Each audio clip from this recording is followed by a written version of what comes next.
Hola, este es el material de apoyo para la actividad práctica complementaria del tema 5 de la asignatura de Aprendizaje y Desarrollo Psicológico 1 del grado de Magisterio de Educación Infantil de la Universidad de Cantabria. Para este tema 5 dedicado al aprendizaje socioemocional, la actividad práctica complementaria girará en torno a la autorregulación emocional y lo haremos partiendo de la propuesta constructivista del desarrollo emocional de Lisa Feldman Barrett. Las reacciones emocionales, como modulador de nuestras interacciones con nuestro entorno, poseen determinantes de carácter genético que constituyen lo que denominamos temperamento. También se ven influidas por los primeros patrones de interacción socioemocional desarrollados durante la construcción de las tempranas relaciones de apego. Después de recordar estas contribuciones, abordaremos algunas otras que nos ayudan a la comprensión del desarrollo emocional del individuo y luego intentaremos fundamentar la intervención sobre la autorregulación emocional y la automotivación. Quizás sea conveniente empezar por algunas precisiones terminológicas. Llamamos afecto a la susceptibilidad que demostramos frente a algo. Hechos, personas o objetos no nos dejan indiferentes, nos afectan de distinta manera. Las emociones, por su parte, se constituyen como un conglomerado de reacciones fisiológicas mesurables. Son intensas y limitadas en el tiempo. Denominamos sentimientos a las cogniciones conscientes sobre nuestras emociones. Tienen un correlato fisiológico menos intensos y se prolongan en el tiempo. El humor es el patrón emocional habitual relativamente al margen de los acontecimientos concretos, mientras que el carácter es la manifestación de su humor frente a acontecimientos específicos.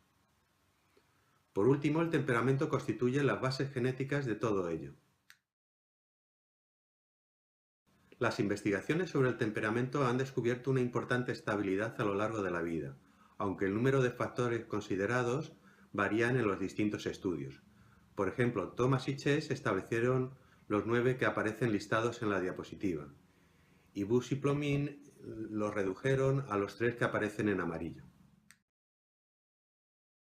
Un aprendizaje temprano de patrones de interacción socioemocional surge del establecimiento de las relaciones de apego. El apego constituye un vínculo afectivo intenso. Se produce de forma biológicamente determinada entre el bebé y el adulto que le cuida, y mueve a ambos a buscar la proximidad física y la interacción de protección del adulto sobre el bebé. Se estima que representa una base sobre la que se constituye la afectividad, la empatía y el modelo de expresividad emocional del sujeto. Suele aparecer a partir del año, y Ainsworth definió varios tipos.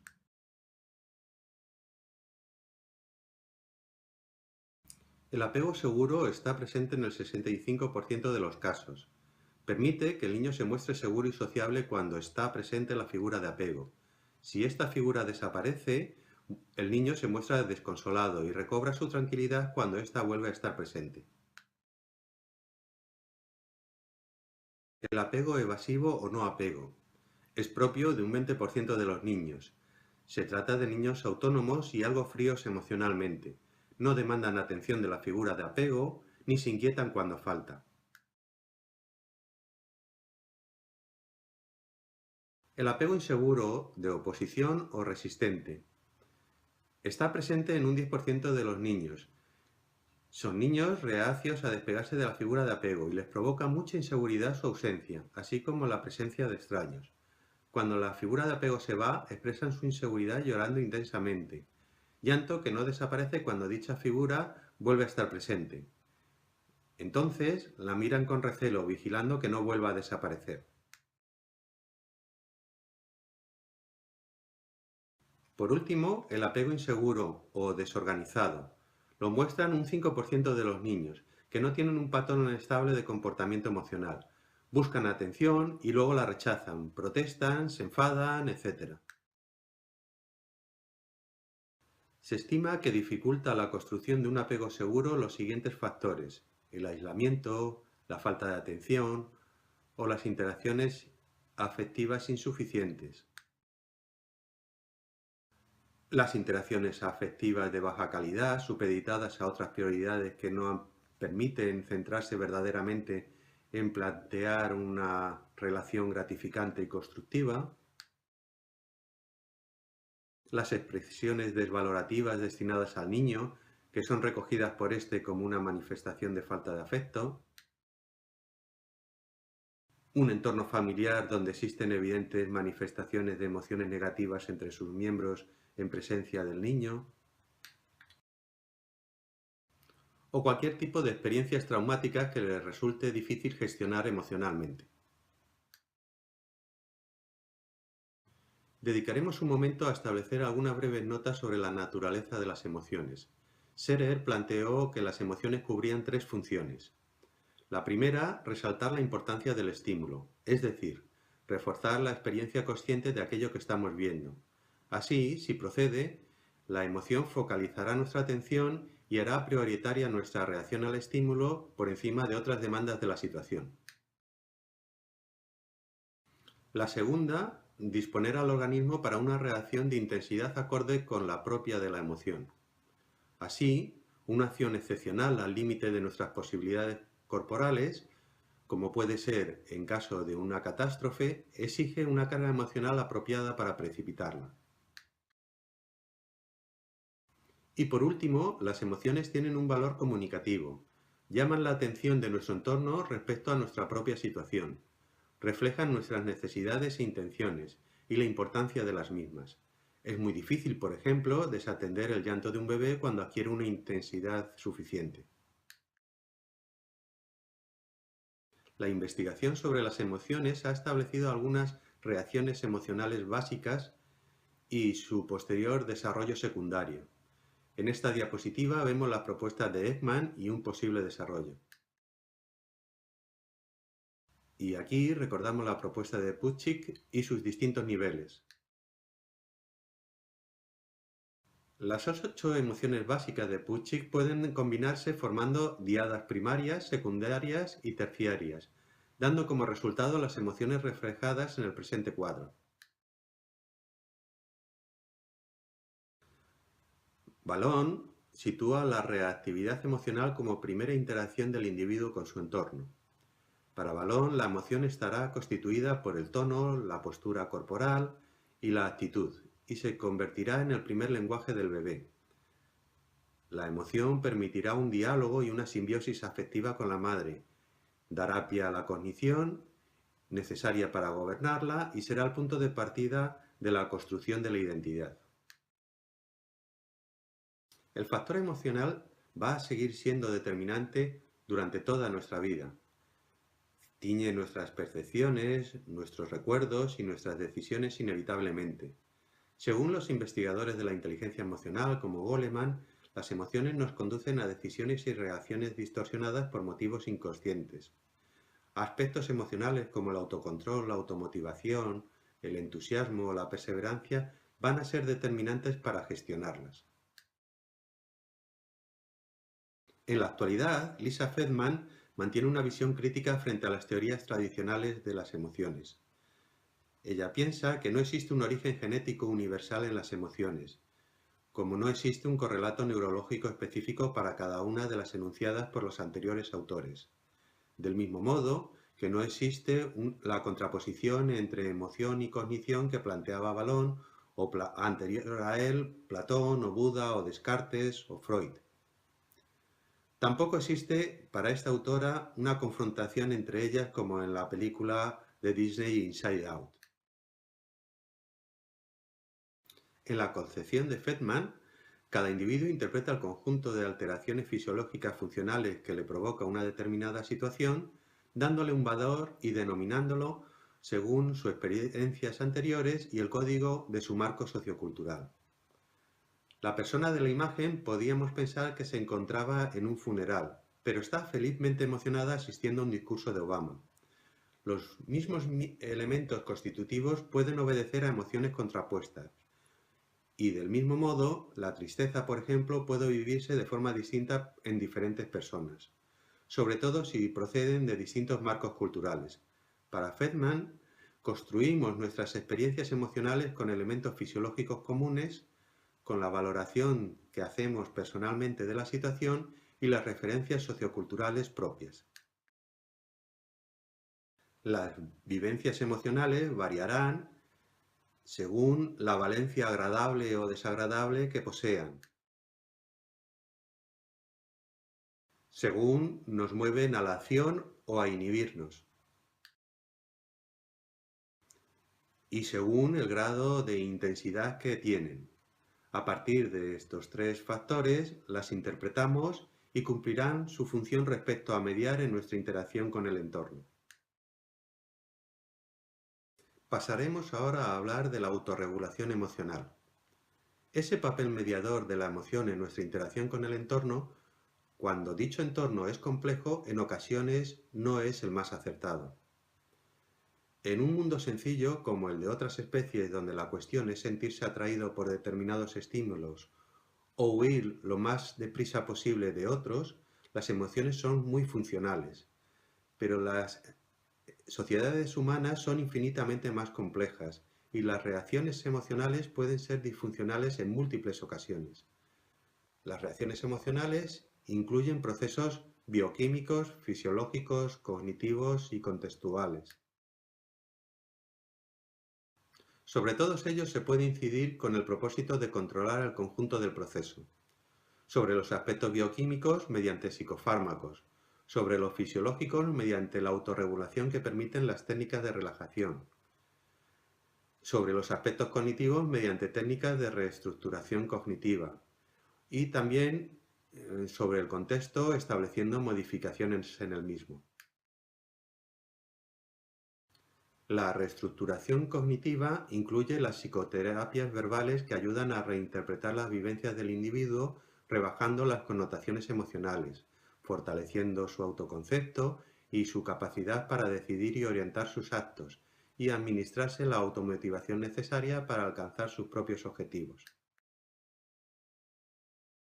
Es un procedimiento que consiste en analizar las vivencias anteriores y planificar y prepararse para enfrentar las situaciones futuras. Todos vivimos con cierta carga emocional cuando nos enfrentamos a situaciones que exigen de nosotros la adaptación a una nueva situación, tomar decisiones sin tener certezas, mejorar la competencia de alguna habilidad, obligarnos a interacciones sociales complejas o afrontar una pérdida o una frustración. Por otro lado, las técnicas de relajación son altamente utilizadas como recurso frente a los desajustes de la reacción emocional y son particularmente eficaces cuando se utilizan como adiestramiento preventivo. Las técnicas de relajación son un intento de modular el nivel de activación fisiológica relacionado con la reacción emocional, en las ocasiones en las que éste es superior al conveniente. Su uso habitual repercute en el conjunto de la realidad del sujeto, mejorando no solo la actuación del individuo en situaciones complejas, sino también la vivencia emocional, la eficacia de los procesos cognitivos y la salud en general. Existen multitud de técnicas de relajación, algunas con un carácter más fisiológico y otras con un enfoque psicológico, unas con más y otras con menos implicación activa por parte del sujeto. Lo fundamental es que se adapte a las características de cada persona, que se avance al ritmo apropiado para él, que se sienta cómodo en el marco conceptual y que se disponga un entorno con los apoyos auditivos, visuales o táctiles que sean favorables a cada caso. Su utilidad va a depender de la constancia y la adecuación del proceso a las características del individuo. Antes de describir algunas técnicas, quizás podríamos hacer una referencia a la eutonía de Alexander y el reconocimiento de las tensiones corporales. Gerdau Alexander decía que el cuerpo humano es un mecanismo antigravedad y la postura es la forma en que sostenemos y equilibramos nuestro sistema corporal frente a esa gravedad. Así, afirmaba que la tensión muscular se va acumulando y convirtiéndose en un patrón tónico postural. Como quiera que esa tensión muscular y el estado emocional se influyen mutuamente, no propone aprender posturas, sino desaprender malos hábitos posturales. Mitchell nos propone un chequeo de reconocimiento de las tensiones corporales que se puede realizar en cualquier postura. Incluye los siguientes signos de tensión: hombros encogidos, brazos pegados al cuerpo, manos cerradas, sujetas o moviéndose, piernas cruzadas, pies flexionados o en movimiento, torso encorvado, cabeza levantada o torcida, respiración superficial o rápida, mandíbulas, labios y lengua o gargantas apretadas, frente tensa. Partiendo de una lista similar, Bernstein y Borkovec van reduciendo los puntos de chequeo de tensión según el individuo va tomando habilidad de 16 a 7 y luego finalmente a 4, la respiración, las manos, los hombros y la cabeza y el cuello. Entre las técnicas más conocidas de relajación se encuentra la relajación progresiva de Jacobson, basada en el contraste entre acciones de tensión y de relajación. Esta técnica incluye los ejercicios que están recogidos en la imagen. Otra conocida técnica basada en la concentración y la imaginación es la técnica de Schultz, que propone la visualización de determinadas sensaciones que están asociadas con la vivencia de relajación. Una revisión actual de estas técnicas viene de la mano del denominado mindfulness, que propone prestar atención momento a momento a pensamientos, emociones, sensaciones corporales y al ambiente circundante, sin juzgar, sin una preocupación excesiva por los problemas, sus posibles causas o consecuencias. También con los adultos, pero especialmente facilitadoras con los niños, son las técnicas que se apoyan en el tacto. Se realizan estas técnicas en el marco de algunas sesiones de psicomotricidad y especialmente en el caso de los bebés, los cuales lógicamente no pueden relajar su tono corporal de una forma autónoma. Por último, hablaremos de uno de los componentes de la denominada inteligencia emocional que es determinante en todos los procesos de aprendizaje. Nos referimos a la automotivación. Para encuadrar este aspecto recordaremos la conocida pirámide de Maslow. Si nos fijamos, según ascienden los escalones, los aspectos considerados se hacen más claramente subjetivos y menos dependientes de condicionantes externos al propio sujeto. Los procesos formativos requieren esfuerzo y constancia y las motivaciones externas deben ser sustituidas por automotivación, porque es la única forma que permite resistir las dificultades, los fracasos y las demoras. La automotivación se ve favorecida por las siguientes circunstancias. Percepción de autoeficiencia, es decir, que el sujeto se vea competente respecto al reto que enfrenta. Hábitos apropiados, quiere decir que haya automatizado rutinas necesarias para acometer el proceso. Por ejemplo, si es un estudiante, que sepa organizar sus materiales, dedicar una hora diaria a concentrarse en el estudio, hacer sus propios esquemas, etc. Tercero, apoyo y confianza del contexto. Cuando la carga de tarea y el esfuerzo necesario aumenta, el apoyo externo es muy determinante. Y por último, metas claras y asumidas. Es muy fácil abandonar a la primera dificultad si no se tiene muy claro y muy presente cuál es el objetivo que se persigue y que éste es alcanzable. A los docentes nos preocupa con frecuencia cómo elevar la motivación de los alumnos y promover la automotivación en ellos. Reconociendo que este es un proceso interno del sujeto y que está más en manos del propio sujeto y de sus circunstancias que en manos del docente, hay varias medidas que podemos implementar para ayudarle. La primera sería introducir los temas intentando despertar el interés y la curiosidad por lo que le va a permitir descubrir. La segunda, graduar los desafíos, ni demasiado fáciles que sean monótonos ni inalcanzables. La tercera, compartir decisiones sobre los aspectos del proceso, elegir tareas, participar en la evaluación, etc. La cuarta, mantener siempre presente la meta deseada y reforzar la convicción de que es alcanzable. Y la última, brindar constantemente ayuda y orientación a los alumnos. Para finalizar, como siempre, solo un consejo. No os conforméis nunca con lo que pueda ofreceros vuestro profesor. Tras haber visto este vídeo y realizar la práctica complementaria, confío que os veáis animados a investigar y profundizar en el tema autónomamente. Contad conmigo para cualquier asesoramiento en ello.